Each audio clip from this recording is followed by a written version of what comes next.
முன்னவனே யானை முகத்தவனே முக்தி நலம் சொன்னவனே தூய்மை சுகத்தவனே மன்னவனே சிற்பரனே ஐங்கரனே செஞ்சடையன் சேகரனே தற்பரனே நின்றாள் சரண்.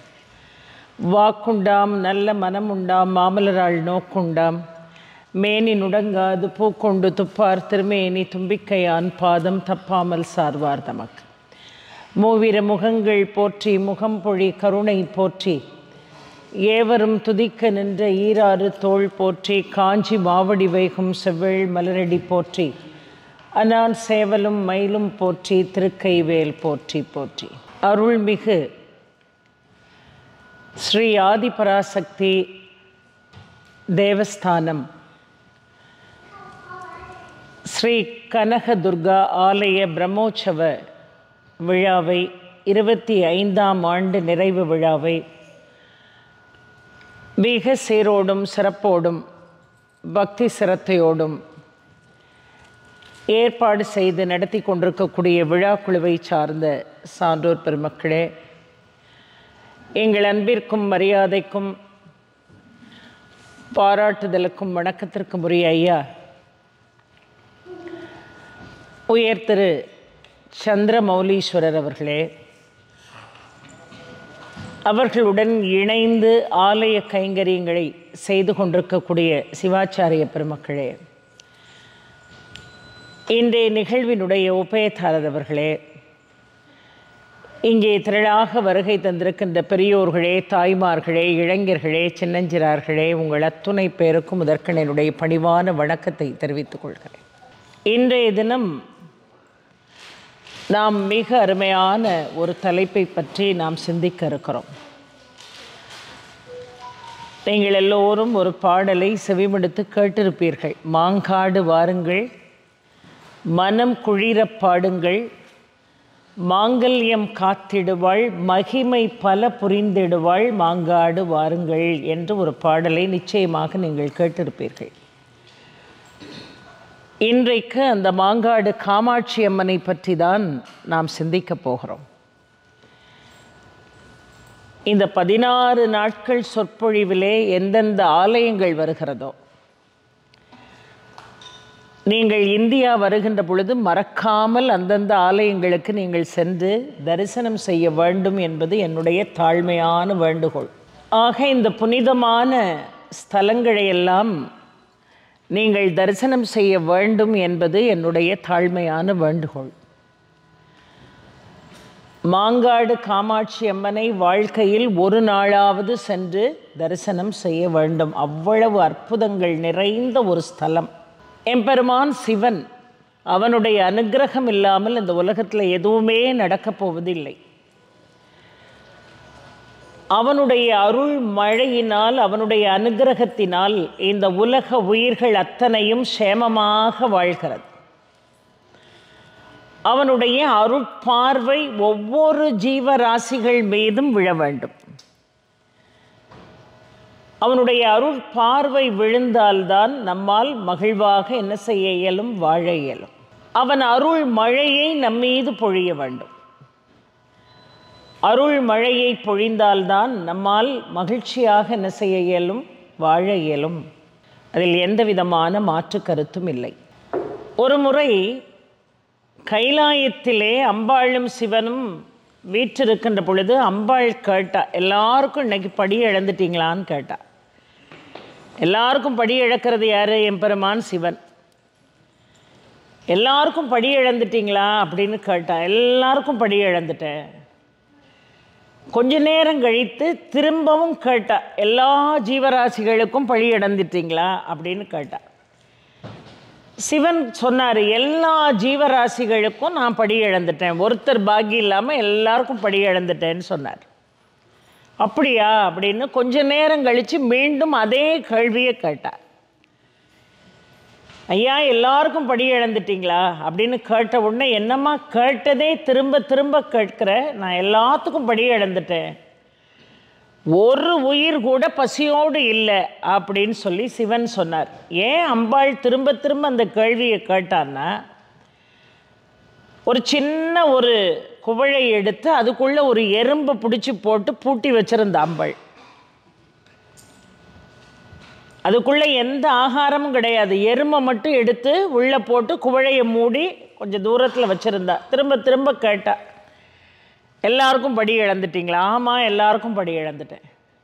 இருங்க வாரேன் அப்படின்னு நேராக போய் அந்த குவளையை எடுத்துகிட்டு வந்து திறந்து காட்டினா, இங்கே பாருங்கள், இந்த எறும்புக்கு நீங்கள் எப்படி படி இழந்திருக்க முடியும்? நான் தான் பிடிச்சி இந்த குவளைக்குள்ளே போட்டு அடைச்சி கொஞ்சம் நேரம் வச்சுருக்கேன், நீங்கள் என்ன செய்கிறீங்கன்னு பார்க்குறதுக்கு அப்படின்னா. சிவன் சொன்னார், அதை நல்லா கூர்ந்து பாருன்னார். அந்த குவளைக்குள்ளேயும் அந்த எறும்பு ஒரு அரிசியை சாப்பிட்டுக்கிட்டு இருக்கு. அப்புறம்தான் அம்பாள் இறைவனுடைய பாதத்தில் விழுந்து வணங்கி மன்னிப்பு கோரினாளாம். அப்படி அவன் அருள் மழை பொழியாத ஜீவராசிகளே இந்த உலகத்தில் இல்லை என்று பார்க்கிறோம். அவனுடைய பார்வைப்பட்டால் தான் எல்லாரும் மகிழ்ச்சியாக இருக்க முடியும். அவனுடைய அருள் பார்வை நம்மீது விழவில்லை என்று சொன்னால் பல சிக்கல்களை சந்திக்க வேண்டியது வரும். ஆனால் ஒரு நாள் அம்பாள் என்ன செய்தாள், சிவனுடைய கண்களை அப்படியே ஓடி வந்து கண்களை இறுக பொத்தி கொண்டாள். ஒரு நிமிடம்தான் சிவனுடைய கண்களை மூடினாள். ஒரு நிமிடம் என்பது இந்த பூலோகத்திற்கு ஒரு யுகத்திற்குண்டான ஆண்டுகள். ஒரு யுகம் கிட்டத்தட்ட 4,32,000 ஆண்டுகள். ஒரு நொடி பொழுது அவள் சிவனுடைய கண்களை மூடினாள். அந்த ஒரு நொடி என்பது நமக்கு 4,32,000 ஆண்டுகள். அப்போ இந்த ஜீவராசிகள் என்ன பண்ணியிருக்கோம்? அத்தனை பேரும் கொடூரமான இருட்டில் கிடந்தாங்க, மூர்ச்சை அற்று போய் கிடந்தார்கள். நமக்கே நல்ல ஒளி இருந்து திடீர்னு கரண்ட் ஆஃப் ஆனால் சில பேருக்கு மூச்சு திணற மாதிரி இருக்கும். சிவனுடைய அருட்பார்வையிலிருந்து முழுமையாக இந்த ஜீவராசிகள் விடுபடுகிறது என்று சொன்னால் எவ்வளவு சிரமத்தை அனுபவிச்சிருக்கணும். உடனடியாக சிவன் என்ன செய்தானா, தன்னுடைய நெற்றிக்கண்ணிலிருந்து ஒளியை பரப்பினான். ஏன்னா கண்களை அம்பாள் மூடியவுடன் சந்திரன் வரவில்லை, சூரியன் வரவில்லை, ஜீவராசிகள் அத்தனையும் இருளிலே கிடந்து தவிக்கிறது. அதனால ஒரு நிமிடம் அந்த நெற்றிக்கண்ணை திறந்து ஒளியை பரப்பி ஜீவராசிகளை காப்பாற்றினானா. அப்புறம் கண்களை அம்பாள் பொத்தி கொண்டிருந்தாள் பாருங்கள். கைகளை விலக்கி விட்டு சிவன் கடுமையான கோபம் கொண்டான் அம்பாள் மீது. ஏன் இப்படி ஒரு காரியத்தை செஞ்ச? அம்பாளுமே ஒரு காரியத்தை செய்கிறாள் என்று சொன்னால் அதற்கு ஒரு காரணம் இல்லாமல் இருக்குமா? ஏன் இப்படி ஒரு காரியத்தை செய்தாய்? இந்த ஜீவராசிகள் பல மணி நேரம் இருளிலே மூழ்கி தவித்ததே, அதற்குண்டான பாவம் உன்னை பீடித்தது. அந்த பாப விமோச்சனம் பெறுவதற்கு பூலோகத்தில் போய் நீ தவம் செஞ்சுட்டு வாழ்னா சிவன். அம்பாள் உடனே பூலோகத்துக்கு தவம் செய்ய வந்தாள். அவள் தேர்ந்தெடுத்த இடம் மிகவும் புராதனமான இடம், மிகவும் பழமையான ஒரு இடம். கல்வெட்டிலே சோழ நல்லூர் என்று அதற்கு பெயர். மாங்காட்டுக்கு திருச்சோழ நல்லூர் என்று பெயர். இப்போ நீங்கள் எல்லாரும் வேதாரண்யத்தை கேள்விப்பட்டிருப்பீங்க. அந்த வேதாரண்யத்தினுடைய புராண பெயர் என்னது? திருமறைக்காடு என்று பெயர். அதை போல இந்த மாங்காடு திருச்சோழ நல்லூர் என்று கல்வெட்டுகளிலே பதிவு செய்யப்பட்டிருக்கிறது. அவ்வளவு சிறப்பு வாய்ந்த பழமையான இடம். அந்த இடத்தை தேர்வு செய்து அம்பாள் தவம் செய்கிறாள். அது முழுவதுமே மாங்காடுகளாக இருந்தது, மாஞ்சோலைகள் நிறைந்த இடம். அதனால அந்த இடத்துக்கு மாங்காடு என்று பெயர் வந்தது. காமாட்சி அங்கே வந்து தவம் செய்த காரணத்தினால் மாங்காடு காமாட்சி என்று அவள் அழைக்கப்பட்டாள் என்று பார்க்கிறோம். காஞ்சியில் இருக்கக்கூடிய காமாட்சிக்கு எவ்வளவு மகத்துவம் இருக்கிறதோ அத்தனை மகத்துவம் இந்த மாங்காடு காமாட்சிக்கும் உண்டு. சாதாரணமான ஸ்தலம் அது அல்ல, மிகவும் பிரசித்தி பெற்ற ஸ்தலம் என்று பார்க்கிறோம். ஆதிசங்கரர் ஸ்ரீமேரு சக்கரத்தை ஸ்தாபனம் செய்த அருமையான ஸ்தலம் மாங்காடு. ஸ்ரீ சக்கரத்தை ஸ்தாபனம் செய்த அற்புதமான ஸ்தலம். 4 ரூபங்கள்ல அங்கு அம்பாளை நீங்க வழிபாடு செய்யலாம். 4 ரூபங்களிலே அவள் காட்சி கொடுக்கிறாள் மாங்காடுல. ஒன்று மிக அருமையாக ஆதிசங்கரர் பிரதிஷ்டை செய்த ஸ்ரீ சக்கர ரூபத்திலே அம்பாள் நமக்கு காட்சி தருகிறாள். மூலஸ்தானத்திலே கர்ப்பகிரகத்திலே அந்த ஸ்ரீ சக்கரம் தான் அருள்பாலிக்கிறது. அதுதான் அம்பாள், அதுதான் காமாட்சி.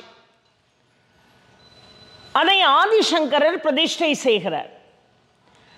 அந்த ஸ்ரீ சக்கரத்திற்கு பின்னால் பஞ்சலோகத்திலான காமாட்சி அம்மன் இருக்கிறாள். அவள் தலையிலே பிறை சந்திரன் இருக்கிறது. அவளுடைய கைகளிலே ஒரு கிழி இருக்கிறது. அது மேரு சக்கரத்திற்கு பின்னால் இருக்கிறது. முன் மண்டபத்திற்கு வந்தீர்கள் என்று சொன்னால் அம்பாள் ஒற்றை காலில் நின்று தவம் செய்யக்கூடிய காட்சியை உங்களால் பார்க்கலாம். அம்பாள் ஒற்றை காலிலே நின்று தவம் செய்தாள். அம்பாள் எத்தனையோ ஸ்தலங்கள்ல தவம் செய்திருக்கிறார். இதே மயிலையிலே மயில் ரூபத்திலே அம்பாள் தவம் செய்தாள். பல இடங்களில் கடுமையான தவம் செய்திருக்கிறாள் அம்பாள். ஆனால் அம்பாளுடைய கடுமையான தவத்திலே முதன்மையான இடம் எது என்று கேட்டால் இந்த மாங்காடு. கொடுமையான தவம் செய்தாளாம். 5 அக்னி குண்டங்களை ஏற்பாடு செய்து நடுவில் இருக்கக்கூடிய அக்னி குண்டத்தில் அந்த நெருப்புக்குள்ளே நின்று தவம் செய்தாள். அந்த நெருப்புக்குள்ளே எப்படி நின்றால் இடது காலினுடைய பெரு விரலை மட்டும் அந்த நெருப்புக்குள்ளே ஊன்றி வலது காலை தூக்கி இடது தொடையின் மீது வைத்துக் கொண்டாள் மேல் நோக்கி. கற்பனை செய்து பாருங்கள். இப்போ இந்த காலை தூக்கி இந்த தொடை மேல வைக்கிறதா இருந்தா 5 விரல்களும் கீழ் நோக்கி வச்சா கொஞ்சம் சுலபமா இருக்கும். ஆனால் அம்பாள் எப்படி தவம் செய்தாள்? இடது காலினுடைய பெருவிரல் மாத்திரம் நெருப்பிலே ஊன்றி இருக்கிறாள். வலது காலை எடுத்து இந்த 5 வலது காலினுடைய விரல்களும் மேல் நோக்கி இருப்பது போல துடையிலே காலை நிறுத்துகிறாள். எவ்வளவு கஷ்டம் தெரியுமா? இந்த இடது கையை தன்னுடைய நாபி மீது வைத்திருக்கிறாள். வலது கையிலே ஜபமாலை. ஆனால் அந்த கையை தூக்கியபடி கண்களை மூடிய நிலையிலே தவம் செய்கிறாள். ஆக 5 அக்னி குண்டம். நடுவில் இருக்கக்கூடிய அக்னி குண்டத்திலே இடது காலினுடைய பெருவிரலை மாத்திரம் அழுத்தி வலது காலை தூக்கி இடது தொடையின் மீது 5 வலது கால் விரல்களும் மேல் நோக்கி இருப்பது போல் ஒரு அம்சத்தை ஏற்படுத்தி இடது கையை நாமி மீது வைத்துக்கொண்டு வலது கையிலே ஜபமாலை வைத்திருக்கின்ற கையோடு தலைக்கு மேலே அந்த கையை வைத்து கண்களை மூடி பல ஆண்டுகள் தவம் செய்கிறாள். அந்த தவக்கோலத்தை தான் நீங்க முன் மண்டபத்தில் பார்க்க முடியும். அவ்வளவு ஒரு கடுமையான ஒரு தவத்தை செய்தாள் அம்பாள். சிவன் அவளுக்கு காட்சி கொடுத்து பல ஆண்டுகளுக்கு பிறகு காட்சி கொடுத்து, நீ கண்களை மூடியதால் தெரிந்தோ தெரியாமலோ ஏற்பட்ட பாவம் உன்னை விட்டு விலகியது. ஆனால் என்னை நீ மீண்டும் அடைய வேண்டும் என்று சொன்னால் காஞ்சியம்பதிக்கு செல். அங்கே சென்று தவம் செய்வாய். அதற்கு பின்னால் உன்னை நான் ஏற்றுக்கொள்வேன் என்பது சிவனுடைய வாக்கு. அதனால் அம்பாள் புறப்பட்டு என்ன செய்தாள்? காஞ்சிபுரம் போனாள். ஆனால் பெருமாள் என்ன செய்தாரு? தன்னுடைய தங்கைக்கு திருமணம் ஆகணும். ஏன்னா கணவனை விட்டு பிரிஞ்சு இப்போ பூலோகத்துக்கு வந்து மீண்டும் கணவனோடு சேரணும். அப்போ திருமணத்துக்கு சீர் கொண்டுட்டு வரணும்னு அவர் கணையாழியோடு வந்திருக்கார். ஆனால் அதுக்குள்ள அம்பாள் எங்கே போயிட்டா? காஞ்சிபுரம் போயிட்டா. ஆனால் மார்க்கண்டையனுடைய வேண்டுகோளோடு வைகுண்ட பெருமாளாக நீங்கள் இங்கே நித்தியமாக வாசம் செய்ய வேண்டும் என்று கேட்டுக்கொண்டதற்கிணங்க கொண்டு வந்த சீர் கணையாழியோடு வைகுண்ட பெருமாள் காட்சி கொடுக்கக்கூடிய ஒரு அமைப்பு அந்த ஆலயத்திற்குள்ளே இருக்கிறது. மிகவும் பிரசித்தி பெற்ற ஒரு ஆலயம். அந்த ஆலயத்தில் எத்தனையோ சிறப்பான வழிபாடுகள் இருக்கு. எங்கேயுமே அங்கே இருப்பது போல ஸ்ரீமேரு சக்கரத்தை நீங்கள் வேற எங்கேயும் பார்க்க முடியாது. எங்கெல்லாமோ ஆதிசங்கரர் ஸ்ரீ சக்கரத்தை பிரதிஷ்டை செய்திருக்கிறார், நாமெல்லாம் வழிபாடு செய்து கொண்டிருக்கிறோம். ஆனால் மிகப்பெரிய மேரு சக்கர பிரதிஷ்டை ஆதிசங்கரர் செய்த இடம் அந்த இடம். அந்த ஸ்ரீ சக்கரத்துக்கு நீங்கள் புடவை வாங்கி சாத்தினா அவ்வளோ விசேஷம், புடவை வாங்கி கொடுத்தீங்கன்னா அவ்வளோ விசேஷம். ஆனால் 18 முழம் அதுக்கு தேவைப்படும். நீங்கள் சொல்லி 18 முழத்தில் ஆடை தயார் செய்ய சொல்லி அந்த ஸ்ரீசக்கர பீடத்துக்கு நீங்கள் இந்த புடவையை சாத்தோடப்போ அது எவ்வளவு பெருசுன்னு பாருங்கள். அதனுடைய அமைப்பு எப்படி இருக்கும்னு கேட்டிங்கன்னா, அதனுடைய அடிப்பீடம் என்பது ஆமை ரூபத்திலே இருக்கும். அந்த ஆமை ரூபத்துக்கு மேலே 3 படிகள் இருக்கும். அந்த 3வது படியில் 16 இதழ்கள் கொண்ட தாமரை, அந்த வடிவத்திற்கு மேலே மீண்டும் 8 இதழ்கள் கொண்ட தாமரை, அதற்கு மேலே ஸ்ரீ சக்கரத்தை ஆதிசங்கர பெருமான் பிரதிஷ்டை செய்திருக்கிறார். மிக பெரியது அந்த ஸ்ரீமேரு சக்கரம். மாங்காடு காமாட்சி அம்மன் கோயிலில் மிக பெரியது. அதுதான் மூலஸ்தானம், அதுதான் கர்ப்பகிரகம். அதுக்கு பின்னாடி தான் பஞ்சலோக காமாட்சி. அதுக்கு முன் மண்டபத்தில் தான் தபசு கோலத்தில் அம்பாள் இருக்கிறாள். அவளுக்கு தபஸ் காமாட்சி என்று ஒரு பெயர் இருக்கிறது. அந்த உள்ள இருக்கக்கூடிய அந்த பஞ்சலோக மூர்த்தம் இருக்கிறது பாருங்கள், அது பக்கத்தில் 24 மணி நேரமும் அணையாமல் 2 காமாட்சி தீபங்கள் ஒளி வீசிக்கொண்டே இருக்கிறது. அப்போ நீங்கள் 4 நிலையில் அங்கே அம்பாளை வழிபாடு செய்யலாம். ஸ்ரீமேரு சக்கர வடிவத்தில் அவளை வழிபாடு செய்கிறீங்க, அதற்கு பின்னாடி பஞ்சலோக ரூபத்திலே அவளை வழிபாடு செய்கிறீர்கள், முன் மண்டபத்தில் தபஸ்கோலத்தில் வழிபாடு செய்கிறீங்க, உள்ள ஆதி காமாட்சி என்று அழைக்கக்கூடிய பஞ்சலோக மூர்த்தத்து பக்கத்தில் இருக்கக்கூடிய 2 அணையா தீபங்களும் காமாட்சியினுடைய ரூபம். அப்போ காமாட்சி 4 ரூபங்களாக அங்கே இருந்து என்ன செய்கிறாள், காட்சி கொடுக்கிறாள் என்று பார்க்கிறோம். அந்த ஸ்தலத்தில் போய் நீங்கள் கேட்ட வரம் உங்களுக்கு கிடைத்துவிடும். எப்போ இந்த ஸ்ரீ சக்கரத்தை ஸ்ரீ ஆதிசங்கரர் பிரதிஷ்டை செய்தார்? அம்பாளுடைய பாவம் மன்னிக்கப்பட்டதா?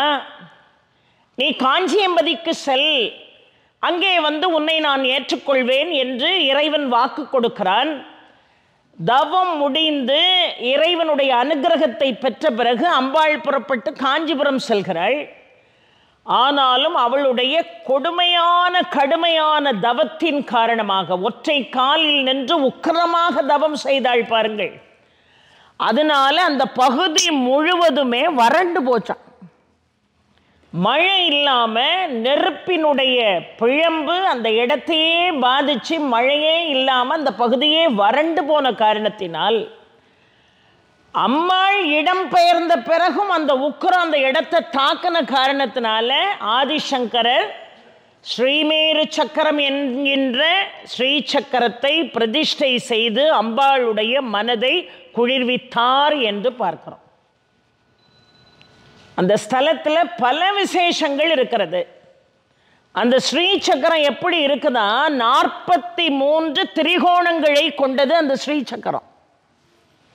அது மட்டும் இல்லை, அஷ்டகந்தம் என்று அழைக்கக்கூடிய 8 மூலிகைகளால் செய்யப்பட்டது அந்த ஸ்ரீ சக்கரம். அஷ்ட மூலிகைகள், அதற்கு அஷ்டகந்தம் என்று பெயர். அதனால அஷ்டகந்தத்தினால் 8 வகையான மூலிகைகளால் அந்த ஸ்ரீமேரு சக்கரம் செய்யப்பட்ட காரணத்தினால் அந்த ஸ்ரீ சக்கரத்துக்கு அங்கே அபிஷேகம் கிடையாது. அதனால சந்தனத்தாலும் புணுகாலும் மெழுகி அங்கே வழிபாடு நடைபெறுகிறது. ஒவ்வொரு ஆண்டும் விஜயதசமி அன்று அந்த அம்பாளை தரிசிப்பது என்பது ரொம்ப ரொம்ப விசேஷம். அந்த விஜயதசமி அன்று ஒவ்வொரு ஆண்டும் அந்த அஷ்டகந்தம் என்கின்ற 8 மூலிகைகள் சாத்தப்பட்டு தங்க கவசம் அணிவிக்கப்படுகிறது. மற்ற நாளெல்லாம் அந்த ஸ்ரீசக்கரம் வெள்ளி கவசத்தோடு இருக்கும். அந்த விஜயதசமி அன்று மட்டும் அந்த அஷ்டகந்தம் என்கின்ற 8 வகையான மூலிகைகள் சாத்தப்படக்கூடிய அந்த நிகழ்வையும், தங்க கவசம் சாத்தப்படக்கூடிய அந்த அற்புதமான நிகழ்வையும் நம்மால் என்ன செய்ய இயலும், பார்க்க இயலும். இன்னொன்று, அதற்கு ராஜயந்திரம் என்று பெயர். எங்கெல்லாமோ ஸ்ரீசக்கரத்தை பிரதிஷ்டை பண்ணாலும் 18 முழம் ஆடையை கொள்ளக்கூடிய அளவிற்கு மிகப்பெரியது. அதனால தான் அதற்கு ராஜயந்திரம் என்று பெயர். அந்த ராஜயந்திரத்துக்கு என்ன விசேஷம்னா, குங்குமத்தால் அர்ச்சனை செய்தால் அவ்வளோ விசேஷம். உங்களுக்கு ஒரு காரியம் நடக்கவே இல்லைம்மா, எங்கெல்லாமோ முட்டி மோதி பார்த்துட்டு இந்த பிரச்சனைக்கு ஒரு முடிவே வரலன்னு நினைக்கக்கூடியவர்கள் உடனடியாக மாங்காடு போய் அங்கே இருக்கக்கூடிய ஆதிசங்கரர் பிரதிஷ்டை செய்த ஸ்ரீ சக்கரத்திற்கு குங்குமத்தால் அர்ச்சனை செய்தால் உங்கள் பிரச்சனைக்கு உடனடியாக ஒரு முடிவு வந்துடும். அப்படி வழிபாடு செய்யுங்கள். அவளே தான் இந்த ஆதிபராசக்தி, இந்த ஆதிபராசக்தியே தான் அவள். ப்ராக்டிக்கலாக யோசித்து பார்த்தா போகிற நேரம் தான் நீங்கள் போக முடியும். நினச்ச உடனே போயிட முடியுமா? முடியாது. அப்போ வெள்ளிக்கிழமை இல்லைன்னா செவ்வாய்க்கிழமை இல்லாட்டா ஞாயிற்றுக்கிழமை மறக்காமல் இந்த ஆதிபராசக்தியை வந்து பார்த்து ஐயா கையில் குங்குமம் வாங்கி கொடுத்து அவர்கள் கையால் அம்பாளுக்கு குங்கும அர்ச்சனை செய்யுங்கள். ஆதிசங்கரரை மனசில் நினைங்க, ஸ்ரீமேரு சக்கரத்தை மனசில் நினைங்க. அங்கே செய்யக்கூடிய அந்த கைங்கரியத்தை இந்த ஆதிபராசக்தி ரூபம் இங்கே ஏற்றுக்கொள்ளும். அப்படி வழிபாடு செய்யுங்கள். அவ்வளவு சிறப்பான ஒரு ஸ்தலம் அந்த ஸ்தலம். இன்னொன்று, அந்த மாங்காடு காமாட்சி அம்மனுக்கென்று ஒரு பரிகாரம் இருக்கிறது. 6 வார வழிபாட்டு முறைன்னு அதுக்கு பேர். ஏதாவது ஒரு நாள் நீங்கள் தேர்ந்தெடுக்கணும். செவ்வாய், வெள்ளி, ஞாயிறு ரொம்ப விசேஷம். ஆனாலும் உங்களுக்கு இப்போ திங்கட்கிழமை தான் வசதியாக இருக்குது அப்படின்னா, அந்த திங்கட்கிழமை அந்த மாங்காடு அம்மனை போய் பார்க்க போகிறீங்கன்னா ஒரே ஒரு எலுமிச்சம்பழம் வாங்கிட்டு போகணும். ஒரு எலுமிச்சம்பழம் வாங்கிட்டு போய் உங்களுடைய கோரிக்கையை அம்பாள் முன்னாடி வைக்கணும். அதற்கு பிறகு தொடர்ந்து 5 வாரங்கள் அது திங்கட்கிழமை தான் போகணும். ஒரு வாரம் திங்கட்கிழமை போனேன், ஒரு வாரம் வெள்ளிக்கிழமை போனேங்கிறது இல்லை. 6 வார பரிகார வழிபாடை செய்கிறதா இருந்தால் எந்த கிழமையில் எலுமிச்சம்பழத்தை வாங்கிட்டு முதலாக அந்த ஆலயத்திற்குள்ளே நுழைந்தீர்களோ அதே நாளில் 6 முறை 6 எலுமிச்சம்பழம் வாங்கி கொண்டு அம்பாள் பாதத்தில் வச்சு உங்கள் வேண்டுதலை சொன்னால் நிறைவேற்றி கொடுப்பாள்.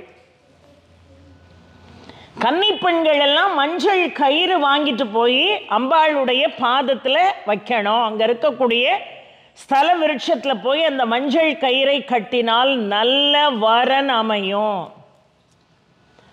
அமைந்த வரன் 1000 காலத்து பயிரா நம்ம கூட என்ன செய்யும், வாழும். எந்த பிரிவினைகளும் ஏற்படாது, எந்த பிரச்சனைகளும் வராது.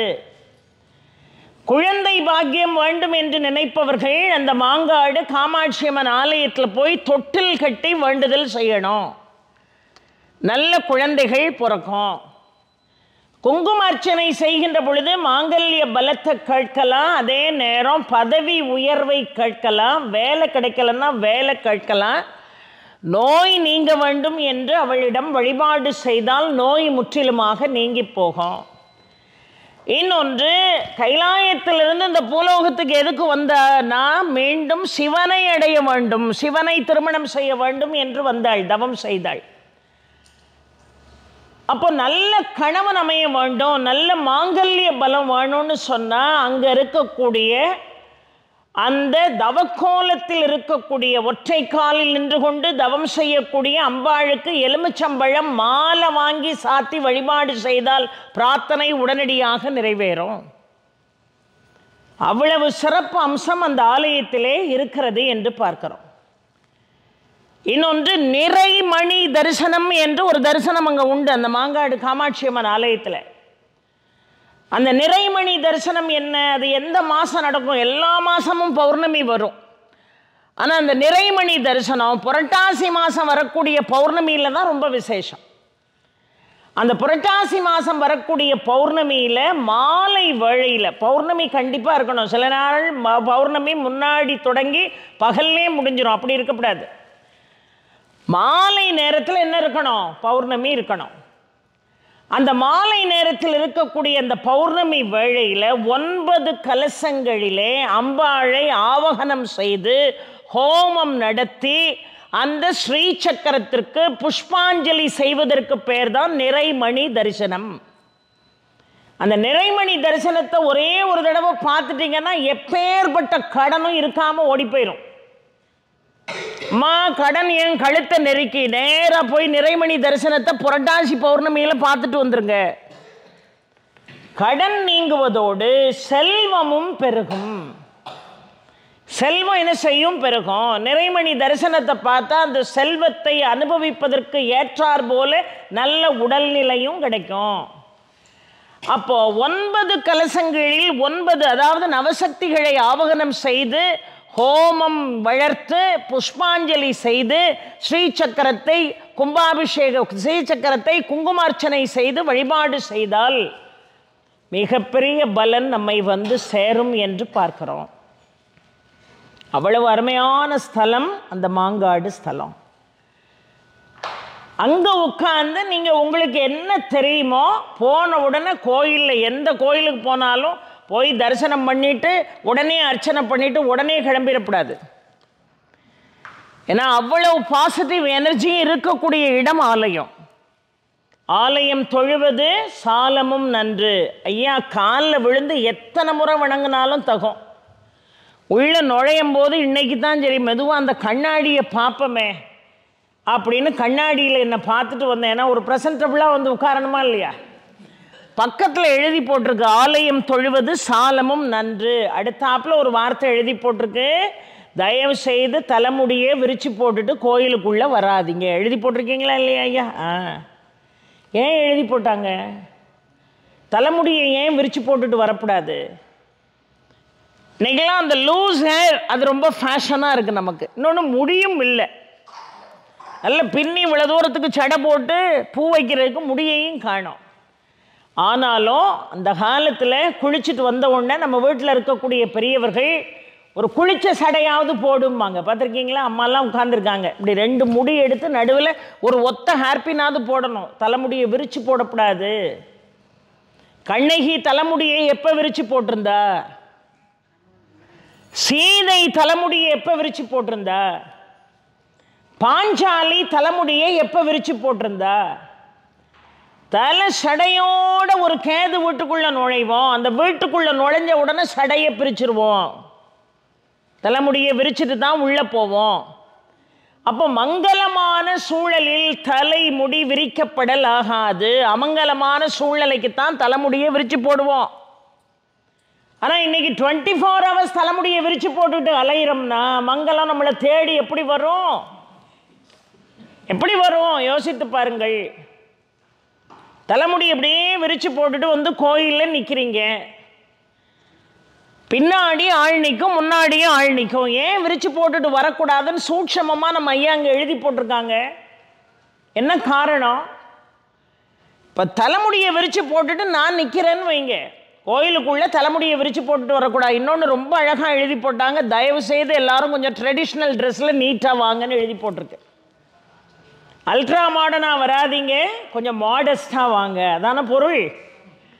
அப்படி அழகாக எழுதி போட்டிருக்காங்க. ஆலயத்துக்குள்ளே வரும்போது அந்த சுவாமிக்குரிய மரியாதையை கொடுக்கணுங்க. நம்ம தலைமுடியை விரித்து போட்டுட்டு வந்து இப்போ நான் நிற்கிறேன்னு வைங்களேன், எனக்கு இவ்வளோதான் முடி இருக்குது, அந்த லூஸ் ஹேர் தான் எனக்கு பார்க்க அழகாக இருக்கும், ரைட்டு. எங்கே வேணாலும் லூஸாக இல்லை, யார் வேண்டான்னா. கோயிலுக்குள்ளே மட்டும் தலைமுடி விரித்து போட்டுட்டு வரக்கூடாது. எதுக்காக சொன்னாங்க நம்முடைய முன்னோர்கள்? தலைமுடியை விரித்து போட்டுட்டு வந்து நிற்கும் போது நமக்கு பின்னாடி ஒரு ஆள் நிற்கும்ல, இந்த காற்று அடிக்கிறதுல பின்னாடி உள்ள ஆளுடைய ஸ்பரிசத்தின் மீது உங்கள் தலைமுடி விழுந்தது என்று சொன்னால் அவர்கள் செஞ்ச பாவத்தில் 75% உங்களுக்கு வந்துடும். இதுக்கப்புறம் தலைமுடியை விரித்து போட்டுட்டு கோயிலுக்கு வர்றதா வேண்டாமா நீங்கள் தான் முடிவு பண்ணணும். ஏற்கனவே நம்ம செஞ்ச பாவத்தை தொலைக்க முடியாமல் அலைகிறோம், இதில் அடுத்தவன் பாவத்தையும் சேர்த்து நம்ம சுமக்கணும்னா எவ்வளோ பெரிய கஷ்டம். அவன் செய்த பாவத்தில் உன் தலைமுடி அவன் மேலே போய் விழுந்து அவன் செஞ்ச பாவத்தில் 75% உன்னை வந்து சாரும். அதை என்ன அழகாக படிச்சிருக்கணும், எவ்வளவு அதில் நாலேஜ் இருந்தால் அந்த வார்த்தை எழுதி போட்டிருப்பாங்க. தயவு செய்து தலையை விரித்து போட்டுக்கிட்டு வராதிங்க, விஷயம் தெரிய போய் தானே அதை எழுதி போட்டிருக்காங்க. இனிமேல் நீங்கள் தயவு செய்து என்ன செய்யாதீங்க, அப்படி வராதிங்க. ஒரு சின்ன கிளிப்பாவது என்ன மாதிரி போட்டு வரணும். ஒரு 6 அடி கூந்தல் நமக்கு இல்லாட்டாலும் பரவாயில்ல, ஒரு 2 ஹேர்பின்னாவது குத்திட்டு தான் என்ன செய்யணும், கோயிலுக்குள்ளே வரணும். கோயிலுக்குள்ளே வர்றதுக்கு நிறைய வழிமுறைகளை சொல்லி கொடுத்தார்கள். சுவாமி முன்னாடி நிற்கிறோமா, மற்றவங்களுக்கும் பார்க்கறதுக்கு இடம் கொடுக்கணும். நான் வரிசையை பிடிச்சிட்டேங்கிறதுக்காக நானே பர்மனெண்ட்டாக நின்றுக்கிட்டு இருக்கக்கூடாது. அம்பாளை நீங்கள் பார்க்கறத விட அம்பாள் யாரை பார்க்கணும், உங்களை பார்க்கணும். நீங்கள் அம்பாளை பார்க்கறது பெருசு இல்லை. மணிக்கணக்கில் நான் இடத்த பிடிச்சிட்டேன்னு முன் வரிசையில் போய் நின்னீங்கன்னா அவள் உங்களை பார்க்க மாட்டா, அவள் 10வது வரிசையில் நின்றுக்கிட்டு இருக்கிறவளை தான் அவள் பார்த்துக்கிட்டு இருப்பாள். ஆக என்ன அழகா அமங்கலமான சூழ்நிலையில் தான் இந்த தலைமுடி விரிக்கப்படும். அதனால தலைமுடியை நல்லா பின்னிட்டு தான் கோயிலுக்குள்ளே வரணும். இன்னொன்று, அந்த காலத்தில் எங்களுக்கெல்லாம் சடை போட்டு விட்டாங்களா இல்லையா? எங்களுக்கெல்லாம் ரெட்டை சடை போட்டு நடுவில் ஒரு பாலம் வேறு, ஒரு பூவை வச்சு. நம்ம சொந்தத்தில் பாலம் தான் கட்ட முடியாது, தலையிலையாவது ஒரு பாலம் கட்டுவோம்னு 2 சடை போட்டு நடுவில் ஒரு பாலத்தை வச்சு விடுவாங்க அந்த காலத்தில். என்ன அழகா பட்டு புடவை. குழந்தைகளை கோயிலுக்கு விடும்போது அவள் சுவாமி மாதிரியே வருவாள். ஒரு பட்டு புடவை போட்டு ஒரு பட்டு சட்டை போட்டு அப்படி ரெட்டை சடை போட்டு நடுவில் பூவை வச்சு அந்த குழந்தைய பார்க்கும்போதே எவ்வளவு அழகாக அம்பாளுடைய அம்சமாக இருப்பா. சின்னஞ்சிறு பெண் போலே சிற்றாடை இடை உடுத்தி சிவகங்கை குழத்தருகே துர்க்கை சிரித்திருப்பாள்ங்கிற மாதிரி அப்படி அழகாக குழந்தைகள் கோயிலுக்கு வந்த காலம் என்ன ஒரு அருமையான ஒரு காலம். இன்னைக்கு முன்மாதிரியாக இருக்க வேண்டிய நாமளே முன்மாதிரியாக இல்லாமல் கோயிலுக்குள்ள என்ன செய்கிறோம், வாரோம். இந்த மாங்காடு ஸ்தலம் அம்பாள் எல்லாம் இந்த உலக சேமத்துக்காக அவ்வளவு சிரமப்பட்டிருக்கார், அவ்வளவு கடுமையான தவம் செய்திருக்கிறாள். எங்க இந்த எறும்புக்கு இவர் ஆகாரம் கொடுத்திருக்காரான்னு பார்ப்போம்னு நினைச்சாலே, இறைவன் சாதாரணமானவனா? அன்னைக்கே சொன்னேன், ஐப்பசி வரும்போது இங்கே அன்னாபிஷேகம் நடக்குன்னு. ஏன் ஐப்பசியில் மட்டும் அன்னாபிஷேகம்? என்னைக்காவது யோசித்து பார்த்துருக்கோமா? ஐப்பசி மாதம்தான் சந்திரன் பூமிக்கு மிக நெருக்கமாக வரக்கூடிய மாதம். சந்திரனை வச்சு தான் உங்கள் வாழ்க்கைங்க. சந்திரன் தான் மனோகாரகன், சந்திரன் தான் மாத்ருகாரகன். ஒரு ஜாதகத்தில் சந்திரன் ஒழுங்காக இருந்தால் தான் தாய் நோய் இல்லாமல் இருப்பா, இல்லை நித்திய கண்டம் பூரண ஆயுசுன்னு நோயோடு இருப்பா. பிள்ளைக்கு சந்திரஸ்தானம் சரியில்லைன்னா தாய்க்கு நோய் வந்துடும். இன்னொன்று, சந்திரன் தான் மனோகாரகன். உங்கள் மனசை நல்லா வச்சிருக்கிறதும் அவன் தான், உங்கள் மனசை குழப்புறதும் அவன் தான். அதுக்கு தான் சந்திராசிரமம் வந்த அன்னைக்கு வாயை மூடிக்கிட்டு இருக்கணுங்கிறது. நான்லாம் கேலண்டரில் சந்திராசிரமம்னு ஒரு பெரிய பிளாஸ்டராக எடுத்து வாயில் போட்டுருவேன். வீணான பிரச்சனை வந்துடக்கூடாது. நீங்கள் வேணால் டெஸ்ட் பண்ணி பாருங்கள், இதெல்லாம் கற்பனை இல்லை, உண்மையாக நடக்கும். அன்னைக்கு இந்த சந்திரனுடைய பாதிப்பு நமக்கு அளவுக்கு அதிகமாக இருக்கும். அதனால தான் எப்போவுமே சந்திர காயத்ரி சொல்லிக்கிட்டே இருக்கணும். நேரம் கிடைக்கும் போதெல்லாம் சூரிய காயத்ரியும் சந்திர காயத்ரியும் சொல்லிக்கிட்டே இருக்கணும். ஏன்னா அந்த வழிபாடு மிகச்சால சிறந்த வழிபாடு. ஏன்னா பெரியவா காஞ்சி மகா பெரியவருடைய சன்னிதானத்தில் நம்ம பேசுகிறோம். நம்முடைய சாஸ்திரங்களின்படி கடல் தாண்டி வரக்கூடாது, அந்தணர்கள் எல்லாம் கடல் தாண்டி வரக்கூடாதுன்னு இருந்ததா இல்லையா? அதனால பெரியவா என்ன செய்தாளா, பாம்பேக்கு போக மாட்டாளா. பாம்பேக்கு போனால் ஒரு குறிப்பிட்ட பகுதி வரைக்கும் கடலை தாண்டணும். அதுக்காக பூனேயில் போயிருப்பா. எல்லாரும் பூனே வந்து தான் பெரியவரை பார்த்துட்டு போனோம். அவர் தஞ்சாவூர்லேருந்து திருவாரூர் வழியாக நம்முடைய காஞ்சி மகா பெரியவா பயணிக்கிறார். மடம் ஒரு இடத்துல இருக்கு, நான் மடத்துக்கு அதிபதிங்கிறதுக்காக அதே இடத்துல பெரியவா உட்கார்ந்துருந்தாளான்னா இல்லை. ஆன்மீக கைங்கரியம் எப்படி செய்தார், எல்லா இடங்களுக்கும் படிக்காதவர்களெல்லாம் போய் சந்திச்சு எது பக்தின்னு சொன்னாவ. அப்போ திருவாரூர் பக்கம் போகும்போது நிறைய காடுகளில் வேலை செய்யக்கூடிய விவசாயிகள் எல்லாம் வந்தாங்க. வந்து சொன்னாங்க, ஐயா எங்களுக்கு பக்தின்னா என்னன்னு தெரியல, எங்களுக்கு எப்படி வழிபாடு செய்யணும்னு தெரியல, எப்படி மந்திரம் சொல்லணும்னு தெரியல, இந்த சாஸ்திரம் சம்பிரதாயம்னா என்னன்னு தெரியல, கும்பாபிஷேகம்னா என்னன்னு தெரியல, எல்லாம் சொல்கிறாங்க. ஆனால் எங்களுக்கு ஒன்றுமே தெரியல. நாங்கள்லாம் பக்தி செலுத்த தெரியாதவர்களாக, தகுதி இல்லாதவர்களாக இருக்கோம். அப்போ கடவுள் எங்களுக்கு அனுகிரகம் பண்ண மாட்டானான்னு பெரியவாட்ட போய் ஒரு கேள்வியை கேட்டாங்க அங்கே இருக்கக்கூடிய 7 விவசாயிகள். அவர் சொன்னார், அப்பா பக்திக்கு 2 விஷயந்தான் ரொம்ப முக்கியம். இந்த மந்திரம், பூஜை, புனஸ்காரம் எல்லாம் 2வது தான். முதல்ல 2 விஷயந்தான் முக்கியம். ஒன்று, மனசு நிறைய அன்பு இருக்கணும். இன்னொன்று, அசைக்க முடியாத நம்பிக்கை இருக்கணும். இந்த 2ம் இருந்தால் கடவுள் உங்களை தேடி வருவான். நீங்கள் என்ன செய்யுங்க, கோயிலுக்கு வர முடியல, கும்பாபிஷேகம் பார்க்க முடியல, மந்திரம் சொல்ல தெரியல, இல்லை ஐயா மாதிரி எல்லாரும் மந்திரத்தை ஸ்பஷ்டமாக சொல்கிறான்னா அதை காது கொடுத்து கேட்கறது கூட எனக்கு நேரம் இல்லைன்னு நினைக்கிறியா? அந்த வேலையெல்லாம் நாங்கள் பார்த்துக்கிடுறோம். இந்த உலக சேமத்துக்கு பூஜை பண்ணுறது, மந்திரம் சொல்கிறது, இந்த வேலையெல்லாம் நாங்கள் செஞ்சுக்கிடுறோம். உங்களுக்கு அதெல்லாம் தெரியலன்னு கவலைப்பட வேண்டாம். உன் கண்ணுக்கு தெரிகிறான் பாரு சூரியன், அவனை பார்த்து ஒரு கும்பிடு போடு போதும். கண்ணுக்கு தெரிகிற சூரியனை பார்த்து நீ தான் கடவுள்னு ஒரு கும்பிடு போடு போதும். கண்ணுக்கு தெரிகிற சந்திரனை பார்த்து ஒரு கும்பிடு போடு போதும். அதுவே பல மந்திரங்கள் சொன்னதுக்கு சமம், பல கும்பாபிஷேகம் பார்த்ததுக்கு சமம் அப்படின்னு சொல்கிறார். ஏன்னா சந்திரன் மனோகாரகன்.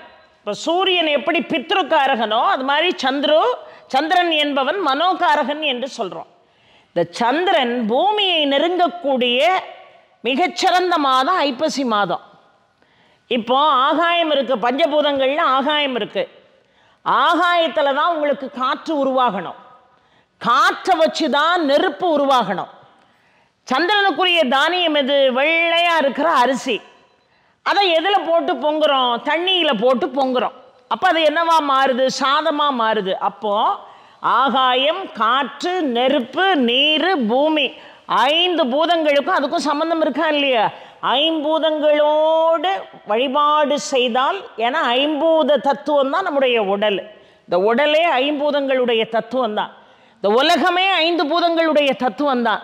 அதனால் நீ அப்படி வழிபாடு செய்ய அப்படின்னு ரொம்ப அழகாக சொல்லி கொடுத்தாங்க. இந்த அன்னாபிஷேகம் செஞ்சால் பகவானுக்கு நீ செலுத்தக்கூடிய அந்த ஆகாரம் அவர் மனசு குளிர்ந்துச்சுன்னு சொன்னால் இந்த உலகத்தில் இருக்கக்கூடிய எல்லா ஜீவராசிகளுடைய மனசும் குளிரும் அப்படின்னு சொல்லி கொடுத்தாங்க. நம்ம ஒவ்வொரு விஷயத்துலையும் நமக்கு ஒரு மிகப்பெரிய அறத்தை சொல்லி கொடுத்தார்கள். இப்போ தலைமுடியை விரித்து போட்டுட்டு வராதிங்க, விரித்து போட்டவனுடைய அந்த தலைமுடி பக்கத்தில் இருக்கிறவன் மேலே விழுந்தா இந்த நிற்கிறவன் செஞ்ச பாவத்தில் 75% உனக்கு வந்துடும்னு சொன்னாங்க நம்முடைய பெரியோர்கள். அதை தெரிஞ்சுக்கிட்டு தான் எழுதி போட்டிருக்காங்க. இப்போ குழந்தையாக இருக்கும்போது நமக்கெல்லாம் என்ன செஞ்சாங்க? எல்லாம் எண்ணெய் தேய்ச்சி, இப்போல்லாம் எண்ணெய்க்கு வேலையே இல்லை நமக்கு. அப்போல்லாம் நல்ல எண்ணெய் தேய்ச்சி 3 பாகமாக சடமுடியை எடுத்தாங்களா இல்லையா? நடுவில் ஒரு பாகம் இருக்கும், இந்த பக்கம் ஒரு பாகம் இருக்கும், இந்த பக்கம் ஒரு பாகம் இருக்கும், இப்படியே சடையை போட்டாங்க. இதுதானே பின்னல். இந்த 1000 சடெல்லாம் அப்போல்லாம் கிடையவே கிடையாது. 1000 சடல்னால் ஒன்றும் கிடையவே கிடையாது. சடை போட்டாலே 3 பகுதியாக முடியை பிரித்து இப்படி இப்படி இப்படி இப்படி இப்படி இப்படி என்ன செஞ்சோம்? பின்னணும். அதுக்கு என்ன பொருள்? ஏன் ஆடவர்களுக்கு இந்த பழக்கம் இல்லை? ஏன் பெண்களுக்கு இந்த பழக்கத்தை கொடுத்தாங்க? நடுவில் இருக்கக்கூடிய ஒரு முடி, ஒரு பகுதி பெண்ணு. இந்த பெண்ணு பிறந்த வீட்டுக்கும் புகுந்த வீட்டுக்கும் ஒரு பாலமாக செயல்படணும். 2 குடும்பத்தையும் இணைக்கக்கூடியவளா பெண்ணாக இருக்கணுங்கிறதுக்காக தான் குழந்தையிலேருந்தே சடை போட்டு விட்டான் நமக்கு. இன்றைக்கி நம்ம ஏன் சடை போட மாட்டேங்கோ நமக்கு தெரியுதா? நாங்கள் எதையும் சேர்க்க போகிறதில்ல, எங்களுக்கு எதையும் சேர்க்கணுங்கிற அவசியம் இல்லை. அதனால் தலைமுடியை விரித்து போட்டுக்கிட்டு நாங்கள் அலைகிறோம். ஆலயத்துக்குள்ள குறிப்பாக எதுக்காக இவ்வளவு வியாக்கியானம் சொல்கிறேன்னா, காமாட்சி அம்மனுடைய ஆலயம் மாங்காடு கோயிலுக்குள்ளே நுழையும் போது தவக்கோலத்தில் இருக்கக்கூடிய அம்பாள் முன்னாடி தலைவிரி கோலமாக போகக்கூடாது. தலைவிரி கோலமாக என்ன செய்யக்கூடாது? போகக்கூடாது. தலையை நல்லா பின்னிட்டு போங்க. பின்ன முடியலையா ஒரு கிளிப்பையாவது போட்டுட்டு போய் அவளை வழிபாடு செய்து கொண்டு வாருங்கள். அதிலோ நிறைமணி தரிசனம் பார்த்தால் உங்களுடைய துன்பங்கள் எல்லாம் நீங்கி போகும் என்று சொல்லப்படுகிறது. அவ்வளவு பிரசித்தி பெற்ற ஒரு அருமையான ஆலயம். அந்த ஆலயத்தில் தான் சுக்ராச்சாரியாருக்கு மீண்டும் கண் பார்வை கிடைத்த ஸ்தலம். சுக்ராச்சாரியார் யாரு? அசுரர் குலங்களுக்கு அவர் தான் தலைவர். வாமன ரூபத்தில் பகவான் வந்தார்.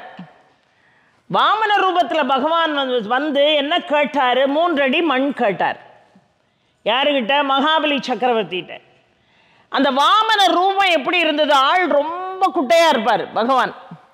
அப்போ நேராக வந்து, அப்பா என் கால் அழக்கக்கூடிய அளவுக்கு எனக்கு செல்வத்தை கொடு, இடத்த கொடு, பூமியை கொடுன்னு கேட்டார். அப்போ மகாபலி மனசில் நினச்சா, இவர் பார்க்குறதுக்கே இவ்வளவுதான் இருக்கார், இவர் காலை எடுத்து வச்சா ஒரு குழந்தை காலை எடுத்து வைக்கிற மாதிரி தானே, அதில் என்ன பெரிய இடம் போயிடும், தாரேன்ட்டார். 3 அடி மண்ணு தானே, தாரேன்ட்டார். சுக்கராச்சாரியார் சொன்னார், வேண்டாம், கொடுக்காத, கொடுக்கன்னு வாக்கு கொடுக்காத. வந்திருக்கிறவன் சாதாரணமான ஆள் இல்லை, அவன் வாமன ரூபத்தில் இருக்கக்கூடிய விஷ்ணு. தயவு செய்து நீ தாரேன்னு வாக்கு சொல்லிடாதன்னார். அப்பவும் மகாபலி சொன்னான் பாருங்க, கடவுள் தான் எல்லாருக்கும் எல்லாத்தையும் கொடுக்கணும், கடவுள் தான் எல்லாருக்கும் எல்லாத்தையும் கொடுக்கணும். ஆனால் கடவுளே வந்து மனுஷாள்கிட்ட நீ இதை கொடுன்னு என்கிட்ட கேட்குறாருன்னு சொன்னால், அப்போ நான் எவ்வளோ கொடுத்து வச்சவன்? பகவான்கிட்ட போய் நம்ம ஒரு வரத்தை கேட்கலாம், பகவான் நம்மகிட்ட வந்து ஒரு வரத்தை கேட்காருன்னா அப்போ என்ன தேர்ந்தெடுத்து தானே இத்தனை பேர் இருக்கும்போது எங்கிட்ட வாங்கணும்னு நினச்சி வந்திருக்கிறாரு. அதனால் நான் கொடுக்கத்தான் போகிறேன் அப்படின்னு 3 அடி மண்ணு தானே வேணும், தாரேன்ட்டான். இவர் என்ன பண்ணார்? பகவான் விஷ்ணு, அப்பா 3 அடி மண் எனக்கு கொடுக்க போகிறேன், எனக்கு அதை தானம் செய்ய போகிறேன்னு சொல்லி கமண்டலத்தில் தண்ணியை வச்சு தத்தம் பண்ணி கொடு, சத்தியம் பண்ணி கொடு, அதை தாரவாத்து கொடுன்னு கேட்டார். உடனே சரின்னு கமண்டலத்தில் போய் தண்ணி எடுத்தான். எங்கன்னா இவர் தத்தம் பண்ணி கொடுத்துட்றானோ இந்த மகாபலின்னு சொல்லிட்டு இந்த சுக்கராச்சாரியார் என்ன செஞ்சார்? கமண்டலத்துக்குள்ள இருக்கக்கூடிய துவாரத்தில் போய் வண்டு ரூபத்தில் உட்காந்துக்கிட்டார். வண்டு ரூபத்தில் உட்கார்ந்த உடனே இப்போ தண்ணியை ஊற்றி ஊற்றி பார்க்காரு, தண்ணி வெளியே வரமாட்டேக்கு. கிருஷ்ணனுக்கா தெரியாது, அவனுக்கு தெரியாத உலகத்தில் ஏதாவது நடக்குமா? உடனே பார்த்தார், அப்பா சுக்கராச்சாரி, நீ எவ்வளவு பெரிய ஆள், வண்டு ரூபத்தில் போய் கமண்டலத்தினுடைய துவாரத்தை அடைச்சிக்கிட்டா உட்கார்ந்துருக்க, இந்த வாரன்னு சொல்லி ஒரு தர்ப்ப புல்லை எடுத்து நேராக அந்த துவாரத்து வழியாக குத்துனார். கண்ணிலே போய் தர்ப்ப புல் குத்தி ஒரு கண்ணே குருடா போச்சு சுக்கராச்சாரியாருக்கு. அந்த சுக்கராச்சாரியாருடைய இழந்த கண் பார்வையை கொடுத்த ஸ்தலம் மாங்காடு காமாட்சி அம்மன் ஸ்தலம். ஆனால் யாரு? அம்பாளை அனுகிரகிப்பதற்காக சிவன் வந்தார்ல. அப்பா ஒற்றை காலில் இவ்வளவு கொடுமையான ஒரு தவம் செய்கிறாள், இவ்வளவு உடனடியாக ஆட்கொள்ள வேண்டும் அப்படின்னு அம்பாளை ஆட்கொள்ள சிவன் வருவதற்கு முன்னதாகவே சுக்கராச்சாரியார் ஆட்கொண்டார். அம்பாளை ஆட்கொள்றதுக்கு முன்னாடியே அடியாரை ஆட்கொள்ள வேண்டும் என்பதற்காக அவர் ஒரு அரக்க குலத்திற்கு தலைவனாக இருந்தாலும் பரவாயில்ல, அவன் நம்மளை நம்பி வந்துட்டான்னு சொல்லிட்டு முதல்ல சுக்கராச்சாரியாருக்கு அனுகிரகம் செய்து அவருக்கு கண் பார்வையை மீட்டு கொடுத்தான் என் பெருமான் சிவன். அவ்வளோ ஒரு அருமையான ஒரு ஸ்தலம். அந்த மாங்காடு ஸ்தலத்துக்கு எவ்வளவு சிறப்புகள் இருக்குங்கிறத நம்ம பார்த்தோம். மறக்காமல் நிறைமணி தரிசனம் பார்க்கணும். விஜயதசமி அன்று நமக்கு நேரம் கிடைத்தால், அம்பாளுடைய அனுகிரகம் இருந்தால், அந்த அருமையான அந்த விஜயதசமி அன்று அந்த அஷ்டகந்தம் என்கின்ற 8 மூலிகைகள் சாத்தி தங்க கவசம் சாத்தக்கூடிய அந்த அற்புதமான நிகழ்வை போய் பார்க்கணும். தீர்க்க முடியாத பிரச்சனைகளை கூட தீர்க்கக்கூடிய விளவள். பதவி உயர்வு கிடைக்கும், வேலை கிடைக்கும், கன்னி பெண்களுக்கு நல்ல வரம் வரும். எலுமிச்சம்பழ மாலை போட்டிங்கன்னா ரொம்ப அழகாக மாங்கல்ய பலம் கூடும். அது மட்டும் அல்லாமல் பிரிந்திருக்கக்கூடிய தம்பதியர் ஒன்று சேர வேண்டும் என்று சொன்னால் 6 வார எலுமிச்சம்பழ பூஜை வேலைகளை அங்கே போய் செய்யணும். அது எந்த நாளாக வேணாலும் நீங்கள் தேர்ந்தெடுத்துக்கிடலாம். ஞாயிறு, வெள்ளி, செவ்வாய்னா சிறப்பு இல்லைம்மா, திங்கக்கிழமை தான் ஆரம்பிக்கன்னா தொடர்ந்து 6 வாரம் திங்கக்கிழமை நீங்கள் என்ன செய்யணும்? அங்கே போகணும். இன்னொன்று, பொதுவாகவே நான் ஒன்று சொல்கிறேன், எந்த கோயிலுக்கு போனாலும் 2 விஷயம் மறக்காமல் பண்ணணும். 2 விஷயம் மறக்காமல் பண்ணணும். அது எந்த பரிகாரத்துக்கு போகலாம், வேண்டுதலுக்கு போகலாம், இல்லை போகிற வழியில் அந்த கோயிலை பார்த்துட்டு போயிடலான்ட்டு போகலாம். 2 விஷயம் செய்யணும். ஒன்று, எந்த கோயிலுக்கு போனாலும் தீபம் ஏற்றி வழிபாடு செய்யணும். ஒரு விளக்கு வாங்கிட்டு போய் தீபம் போட்டு என்ன செய்யணும்? வழிபாடு செய்யணும். ஆலயத்தில் தீபம் சுடர் விட்டு ஒளிர்வதை போல சிறப்பு உலகத்தில் வேற எதுவுமே இல்லை. தீப வழிபாடு ரொம்ப ரொம்ப முக்கியம். 2வது, எந்த ஆலயத்துக்கு போனாலும் அந்த ஆலயத்தினுடைய ஸ்தல விருட்சத்தை வழிபாடு செய்யணும். ஏன்னா 12 ஆண்டுகளுக்கு ஒரு முறை கும்பாபிஷேகம் பண்ணுறோம் இல்லையா? ஐயாவுக்கெல்லாம் நல்லா தெரியும். சொர்ணாபிஷேகம் செய்தார்கள் என்று சொன்னால் பல ஆண்டுகள் கழித்து கும்பாபிஷேகம் செஞ்சுக்கிடலான்னு ஒரு விதி இருக்குது. ஆனால் அஷ்டபந்தன மகா கும்பாபிஷேகம் 12 ஆண்டுகளுக்கு ஒரு முறை நடக்கணும். சரி, 12 ஆண்டுக்கு பிறகு இந்த கும்பாபிஷேகத்தை நடத்த முடியல, ஏன்னா பொருளாதாரம் இல்லை, இன்னொரு 5 வருஷம் ஆகும் கும்பாபிஷேகம் நடத்துறதுக்கு, பணம் இன்னொரு 5 வருஷம் ஆகும் கலெக்ட் பண்ணுறதுக்கு. அப்போ மூலஸ்தானத்தில் கர்ப்பகிரகத்தில் இருக்கக்கூடிய சுவாமியை நாம் வழிபாடு பண்ணிக்கிட்டு இருப்போம். ஆனால் சுவாமி எங்கே இருக்கும்? மூலஸ்தானத்தில் இருக்காது. அந்த ஆலயத்தினுடைய ஸ்தல விருட்சத்தில் போய் உட்கார்ந்துருக்கோம்.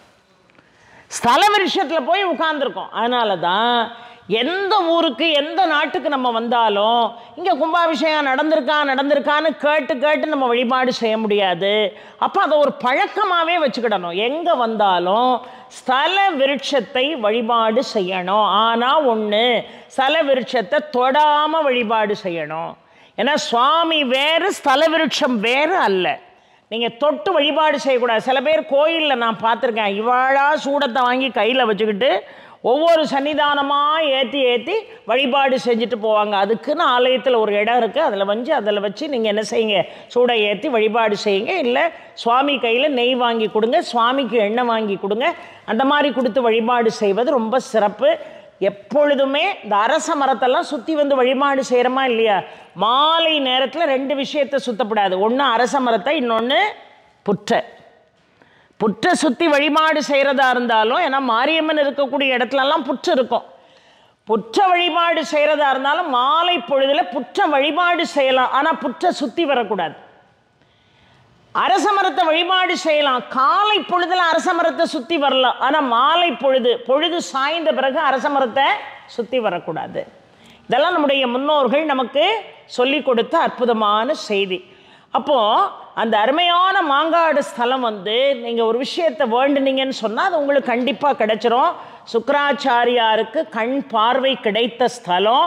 வைகுண்ட பெருமாளாக தங்கைக்கு கொண்டு வந்த சீர் என்கின்ற கணையாழியோடு மார்க்கண்டையனுடைய விருப்பத்திற்கு ஏற்றார் போல அங்கே வைகுண்ட பெருமாள் நித்திய வாசம் செய்கிறார் என்று நம்ம பார்க்குறோம்.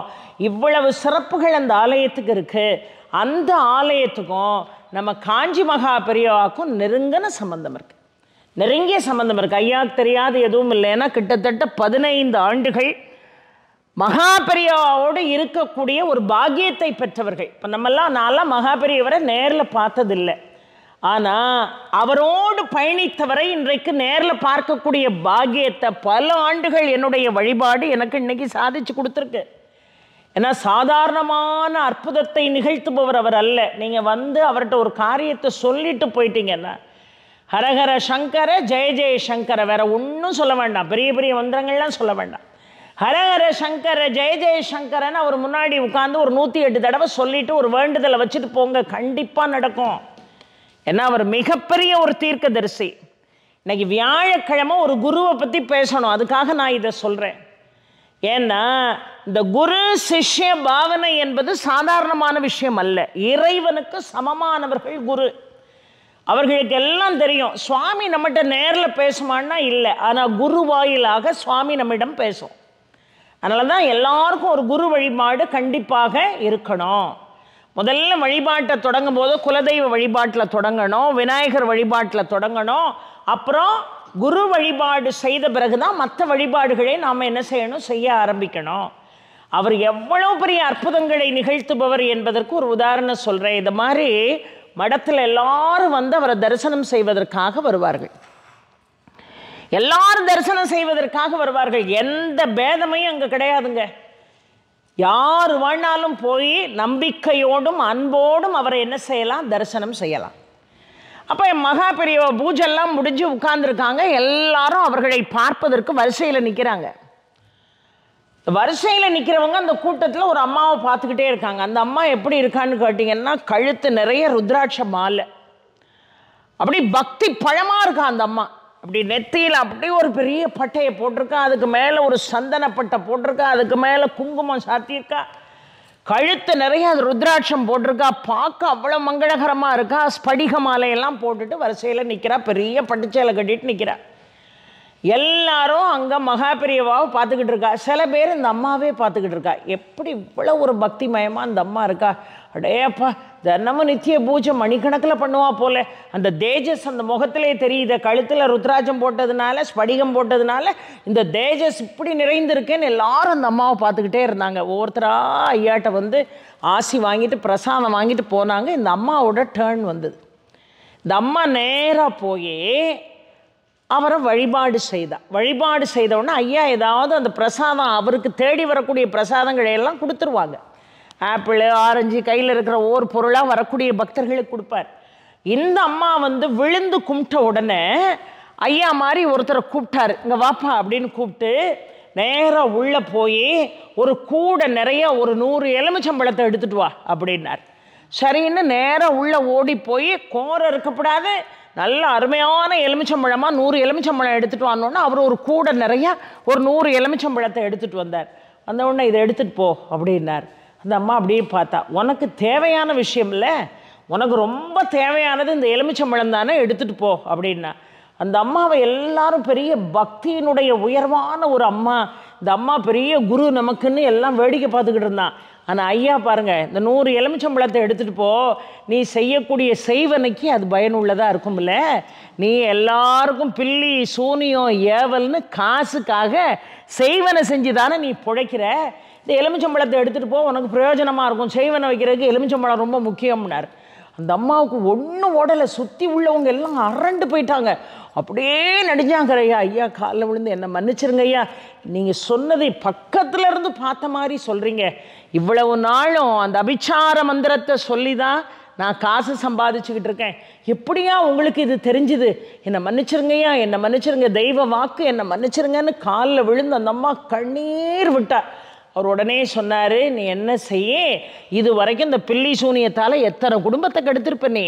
இந்த படித்து வச்சிருக்கிற அபிச்சார மந்திரம் உன் மனசை விட்டு போகணும், முற்றிலுமாக அழியணும். இந்த அபிச்சார மந்திரம் உன் மனசை விட்டு முற்றிலுமாக அழியணும். அதனால நேராக போய் ஒரு பசுமாட்டு காதில் போய் உனக்கு தெரிஞ்ச அத்தனை அபிச்சார செய்வன மந்திரங்களையும் சொல்லிட்டு வீட்டுக்கு போ. பசுமாட்டினுடைய காதில் போய் இந்த மாதிரி தேவையில்லாத விஷயத்தை சொல்லிட்டோம்னா நமக்கு முற்றிலுமாக மறந்து போயிடும். அதனால தான் நல்லா பாருங்கள், பசுமாட்டுக்கு பூஜை பண்ணுவா. சில பேர் போய் பசுமாட்டு காதுக்குள்ளே பேசுவா, நான் இந்த பாவத்தை செஞ்சுருக்கேன், இனிமேல் இந்த பாவத்தை செய்யக்கூடாது. அப்போ பாவத்தை செய்ய விடாமல் அந்த பசுமாடு வழிபாடு நம்மளை என்ன செய்யும், தடுக்கும். சில பேரை நான் கோயிலில் பார்த்துருக்கேன், நேராக காதுக்குள்ளே வந்து பேசுகிறது. இந்த காதுக்குள்ளே போய் பேசுறது அதனுடைய தாத்பரியம் தான் இது. பசுமாட்டு காதில் போய் நீங்கள் சொன்னாலும் உங்கள் கெட்ட எண்ணம் போகணும்னு தான் நீங்கள் வேண்டணும். அடுத்தவனை கெடுக்கணுங்கிற எண்ணம் எனக்கு இருக்குது, அதை என்ன நீக்கிருப்பா என் மனசை விட்டு. அடுத்தவன் பொருளை அபகரிக்கணுங்கிற எண்ணம் இருக்குது, என் மனசை விட்டு அந்த கெட்ட எண்ணத்தை நீக்கிறேன்னு பசுமாடு காதுக்குள்ளே போய் சொல்லணும். என் கூட பிறந்தவனுக்கு, எனக்கு தெரிஞ்சவனுக்கு நான் வந்து பொறாமையில் செய்வனை வச்சுருக்கேன், அந்த செய்வனெல்லாம் என்னை விட்டு அவனை விட்டு நீங்கணும், நான் இன்னும் அந்த பாவத்தை செய்யக்கூடாதுன்னு பசுமாட்டு காதில் போய் ஓதணும். காளைமாட்டு காதலையும் வந்து அதான் சொல்லணும், அப்பா சிவா, நான் நிறைய தப்பு பண்ணியிருக்கேன்ப்பா, நான் நிறைய சங்கடங்களை ஏற்படுத்தியிருக்கேன் மற்றவங்களுக்கு, தயவுசெய்து இன்னுமே அடுத்தவனுக்கு கெடுக்கணும்னு என் வாயாலையும் மனசாலையும் நான் நினைக்கக்கூடாதுன்னு நேராக எங்கே வந்து பேசணும், நந்தி காதில் வந்து பேசணும். அதுதான் நந்தி காதில் பேசுகிறது, அது தொடாமல் பேசணும். சுவாமி மூர்த்தங்கள் எல்லாம் நம்ம தொடப்படாது, தூரத்தில் நின்று தான் வழிபாடு செய்யணும். அப்போ காதில் போய் நிறைய பேர் காதில் போய் நான் வீடு கிட்ட போகிறேன், எனக்கு ஒரு 5 கோடி ரூபா கொடுத்துருங்க. யாருக்கிட்ட? காழைகிட்ட போய் எனக்கு ஒரு 5 கோடி ரூபா கொடுத்துரு. அதுக்கு அந்த ரிஷப வாகனம் அங்கே இருக்குது. ஒரு 5 கோடி ரூபா வேணும், கிடைக்குமா? இன்னார்கிட்ட கடன் கேட்டிருக்கேன், அவன் எப்படியாவது எனக்கு கொடுத்துடணும். இதை சொல்கிறதுக்கு கிடையாது. என் பாவங்கள் அழியணும், என் கெட்ட சிந்தனைகள் என்னை விட்டு போகணும், என் கெடுதலான எண்ணங்கள் என்னை விட்டு நீங்கணும். இதை என்ன அழகா காஞ்சி மகாபெரியவா அந்த பெண்ணுக்கு சொன்னார். உடனே போய் உன்னுடைய அபிச்சார மந்திரங்களை, எந்த மந்திரத்தை பிரயோகம் பண்ணி அடுத்தவனுக்கு கெடுதல் பண்ணுறியோ அந்த மந்திரத்தை பூரா பசுமாட்டு காதில் போய் ஓது, அத்தனையும் ஓடிடும். அவ்வளோ ஒரு அனுகிரகவாதி அவர், சாதாரணமானவர் அல்லங்க, அவ்வளோ பெரிய ஒரு அனுகிரகவாதி. இதை மாதிரி மடத்தில் எல்லாரும் உட்கார்ந்துருக்காங்க.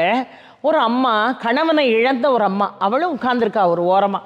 சரி எல்லாரும் போய் முதல்ல மகாபெரியவாவை கும்பிட்டுட்டு வரட்டும், எல்லாரும் குங்குமம் வாங்கிட்டு வருவா, நம்ம குங்குமம் வாங்க முடியாத நிலைமையில் இருக்கோம், நம்ம கடைசியாக போவோம் அப்படின்னு சொல்லிட்டு கோயிலில் ஒரு ஓரமாக உட்காந்துருக்கா. அவருக்கு தெரியாத என்ன இருக்குது, சிவன் வேறு காஞ்சி மகாபெரியவர் வேறா இல்லை, அவருடைய அம்சம்தான் அவர் எல்லாருக்கும் குங்குமம் கொடுத்துட்டு பார்த்துட்டே இருக்கார் அந்த பெண்ணை. கடைசியாக அந்த அம்மாவை கடைசியாக போய் அவரை கும்பிட்டு போட்டுட்டு போயிடலான்னு அவன் நினச்சா, இடையிலே கூப்பிடுறார் பெரியவர், இங்கே வாமான்னு கூப்பிட்டார்.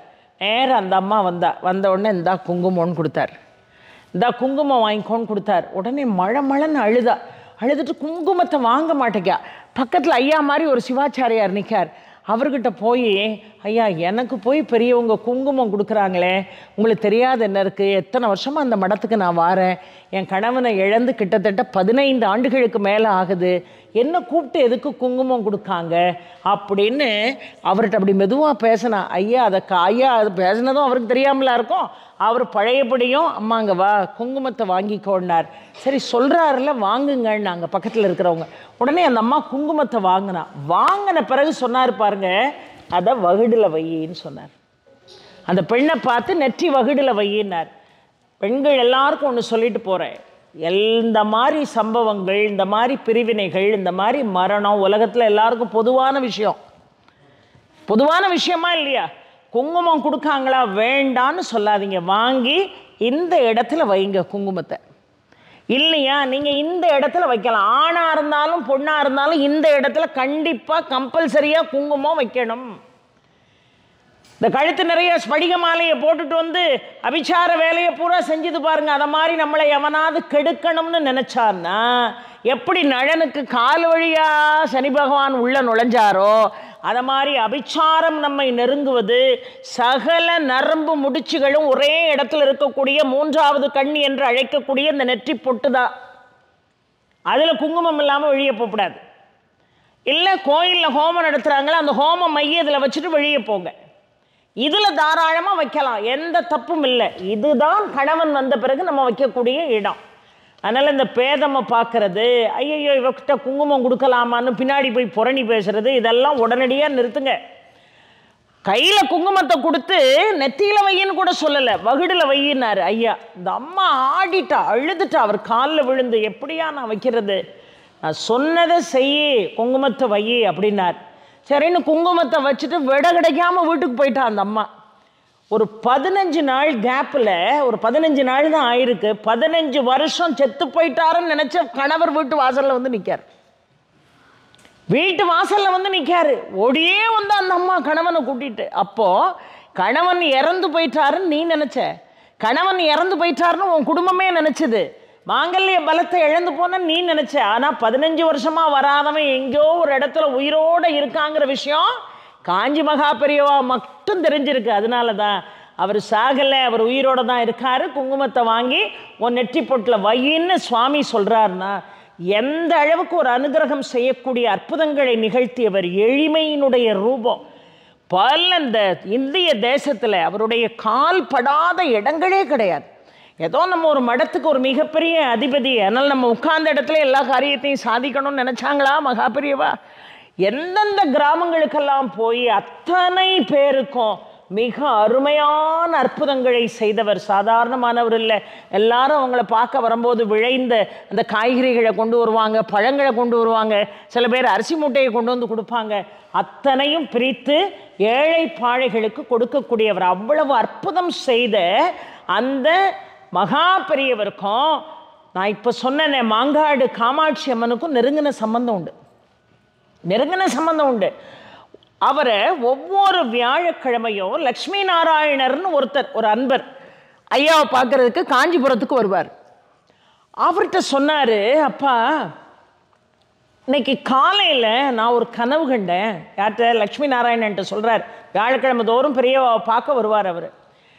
இன்னைக்கு காலையில் நான் ஒரு கனவு கண்டேன், என் உடம்பு முழுதும் பஞ்ச அக்னியால் எரியுதுப்பா, என் உடம்பெல்லாம் என் தேகமெல்லாம் காந்துது, என்ன காரணம்னு தெரியல. இந்த சுற்று வட்டாரத்தில் எங்கோ ஒரு பகுதியில் அம்பாளுக்கு செய்ய வேண்டிய கடமையை செய்யாமல் இருக்காங்கன்னு நினைக்கிறேன். என் உடம்பே பஞ்ச அக்னியால் எரியுது, எங்கேயாவது இதை சுற்றி ஏதாவது அம்பாள் ஆலயம் இருக்கான்னு விசாரிச்சுட்டு வான்னு சொன்னார்.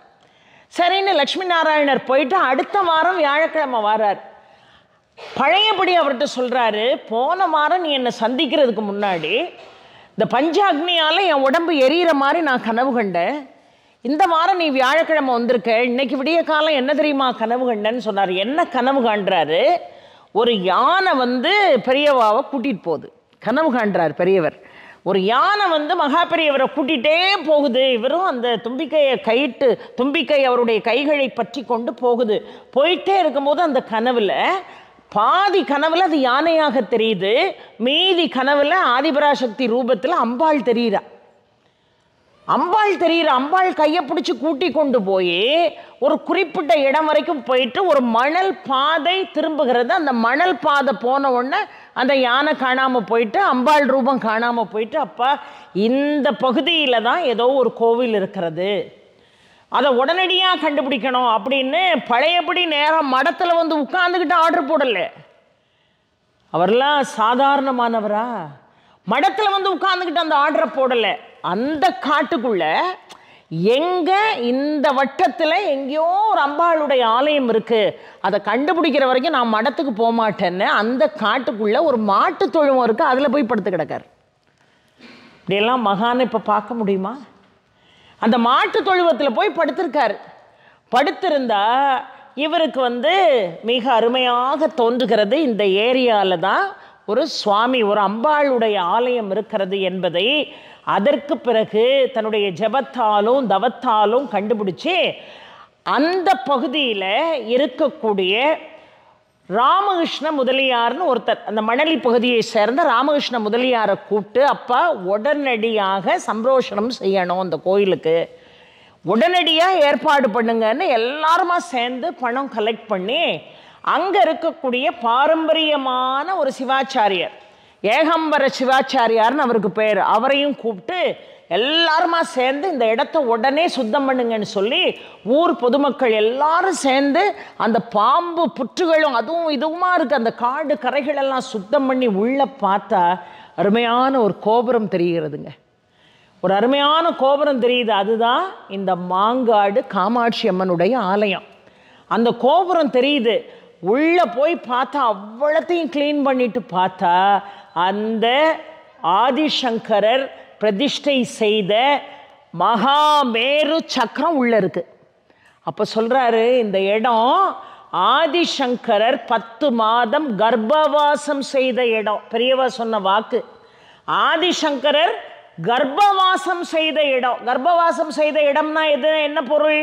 ஒரு தாயினுடைய கருவறைக்குள்ள குழந்தை 10 மாதம் இருக்கா இல்லையா, அதை மாதிரி 10 மாதங்கள் இந்த இடத்திலே இருந்து பல நாட்கள் பூஜை செய்து ஸ்ரீ சக்கரத்தை ஆதிசங்கரர் 10 மாதங்கள் தங்கியிருந்து அந்த பீடத்தை உருவாக்கினார் என்று மகாபெரியவர் சொன்னார். மகாபெரியவர் சொன்ன பிறகுதான் இந்த மாங்காடு காமாட்சி அம்மனுடைய ஆலயம் புதுப்பிக்கப்பட்டது.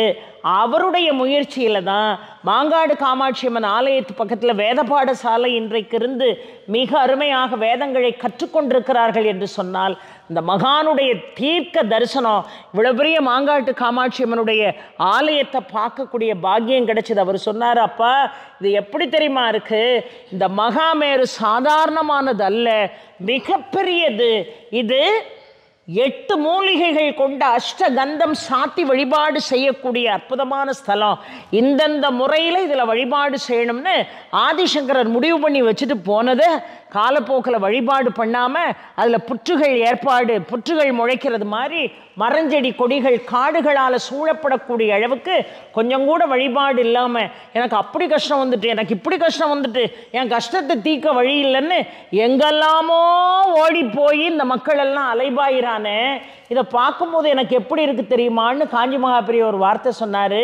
ஒருத்தன் கட்டில் போட்டு படுத்து கிடக்கான், ஆனால் அவனுக்கு கீழே இவ்வளோ பெரிய புதையல் இருக்குது, தனக்கு கீழே இவ்வளோ பெரிய புதையல் இருக்குன்னே தெரியாமல் தினமும் யாசகம் வாங்கி சாப்பிட்டுக்கிட்டு இருக்கிறவனை போல இருக்குன்னார். இவ்வளோ பிரசித்தி பெற்ற ஒரு ஆலயம் இங்கே இருக்குது, கேட்டதெல்லாம் வாரி வழங்க போகிறார்.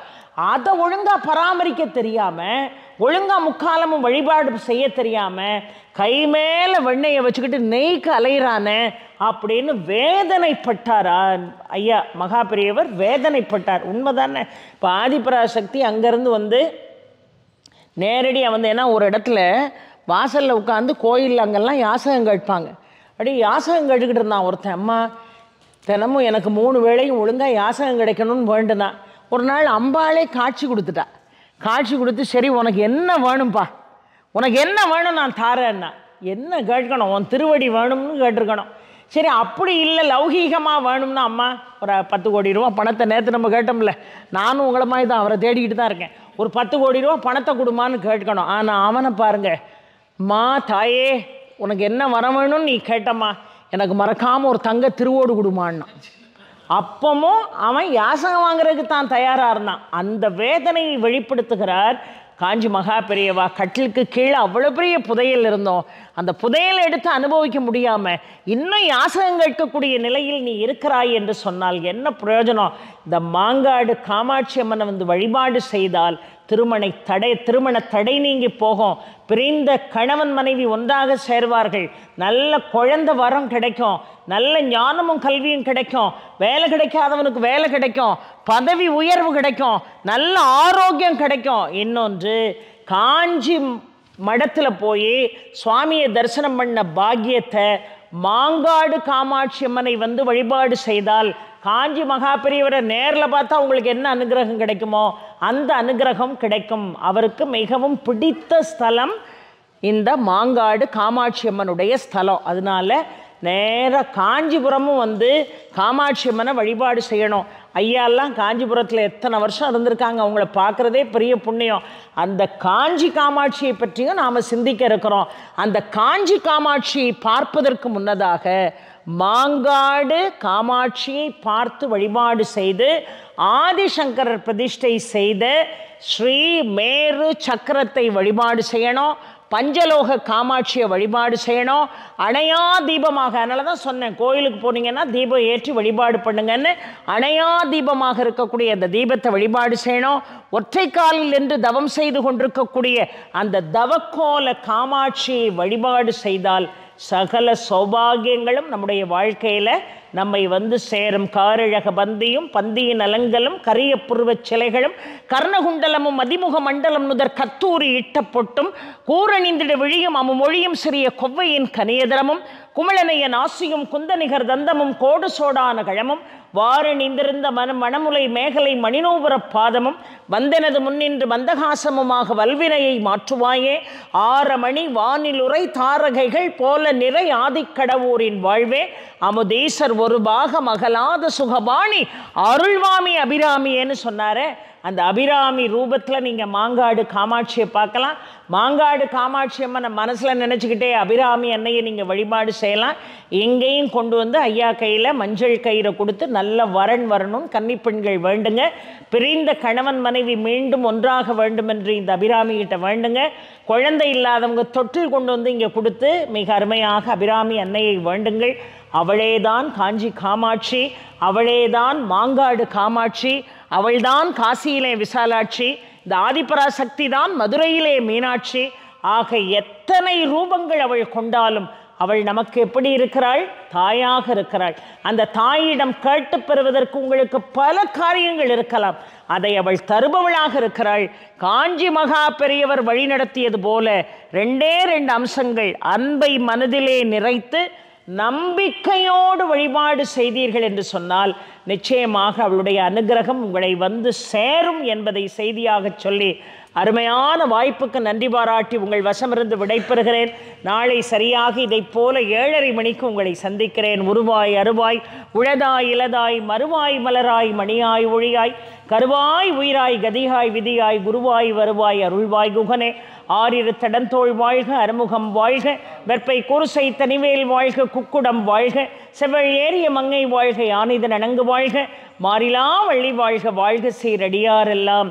இந்த வேல்மாறல்ங்கிற புத்தகத்தை ஐயா பேரின்பநாதன் அவர்கள் அடித்து நேற்று உங்களுக்கு கொஞ்சம் பேருக்கு கொடுத்தாங்க. இந்த வேல்மாறல் என்னைக்கு இன்னும் அளவுக்கு அதிகமாக கூட்டம் வருகிறதோ அந்த நாளிலே அந்த தலைப்பை நான் தேர்வு செய்து நான் பேசுகிறேன். ஏன்னா வேல்மாறலால் சாதிக்க முடியாததுங்கிறது எதுவுமே கிடையாது. இப்போ அது வேல் மகா மந்திரம். அதை இந்த கலியுகத்தில் இறுக பற்றி கொள்ளுங்கள், உங்கள் தேவைகள் எல்லாம் பூர்த்தியாகும். எப்படி படிக்கணும், எப்படி பாராயணம் பண்ணணும், என்ன செய்யணும், அதனுடைய சாராம்சம் என்ன, அதை சொல்வதற்கு எனக்கு 2 நாட்கள் தேவைப்படும். அந்த 2 நாட்களும் செவிமடுத்து அந்த புத்தகத்தை கையில் வைத்து கொண்டு நீங்கள் பாராயணத்துக்கு தயாராக வேண்டும். ஒருத்தர் புத்தகத்தை அடித்து கொடுத்துருக்காருன்னா அதை பயனுள்ளதாக நம்ம என்ன செய்யணும், அதை காப்பாற்றணும். அந்த புத்தகம் கொண்டு போய் லைப்ரரியில் வைக்கிறதுக்கு இல்லை, நம்முடைய வாழ்க்கை என்கின்ற லைப்ரரிக்கு பயன்படக்கூடிய அந்த வேல் மகா மந்திரத்தை பாராயணம் செய்ய வேண்டும் என்பதையும் 2 நாட்கள் ஒரு தொடராக அந்த வேல் மகா மந்திரத்தை பற்றி பேசுவதற்கு நான் இருக்கிறேன். நீங்கள் அதை பயன்பெற வேண்டும், அதை பயன்பாடாக மாற்றிக்கொள்ள வேண்டும் என்றும் இந்த வேளையிலே கேட்டுக்கொண்டு உங்கள் வசமிருந்து விடைபெறுகிறேன். நன்றி, வணக்கம்.